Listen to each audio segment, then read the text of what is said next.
the two words that tie together what I do with organisations and businesses is growth and strategy. So those two words tie it all together, but I think the tools can be quite different to other things going around.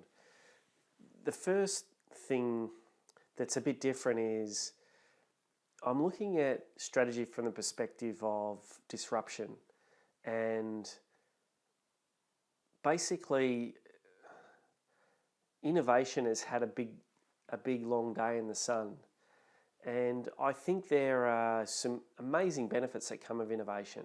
Clearly it's a good thing to do, but unfortunately it tends to be very oriented towards the customer. And a lot of the big breakthrough ways markets get shifted and changed doesn't come from a customer input. It comes from changing a market and the way things are done. And the tool to do that is usually a business model innovation, so a different business model. So it's strategy and growth from those different business models for incumbent businesses who need to find another way to grow in the future. And businesses, I find, are a lot like big cities. You know, as a city grows, it gets gradually constrained by its own complexity and its own size. The arterial roads and all the road networks start to get clogged. And at some point in time, it gets so bad that they spend billions of dollars on upgrading it. And organisations often work a lot like that. So they grow, they get big, they get complex. And as they do that, they tend to slow down. And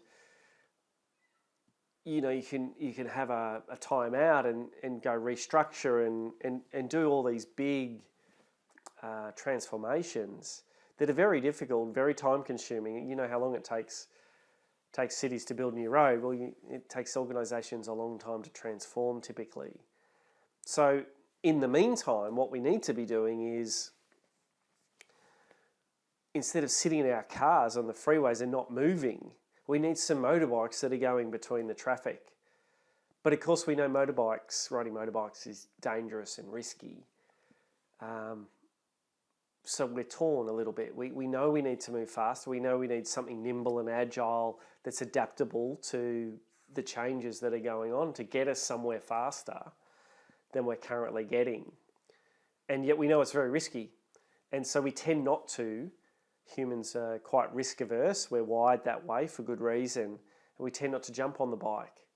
So it's my job, and I see it as my job, and this is where I help organisations to help people find a bike, the right bike for them, and then get on the bike and ride it well, so that a risky endeavour is the least risky it can be. And in this whole era of failing fast, there's nothing wrong with failing fast, but the things that we want to be failing fast, if that's what happens, need to be the best ideas and the best things to put forward. But I find that some critical perspectives can be missing in this strategy space, especially moving beyond just the customer's perspective to the market perspective. We're all spending heaps of time down in company land, company perspective, and then sometimes we get to shift our eyes out a little bit to our customer's perspective, and whenever we do that, there's a big win.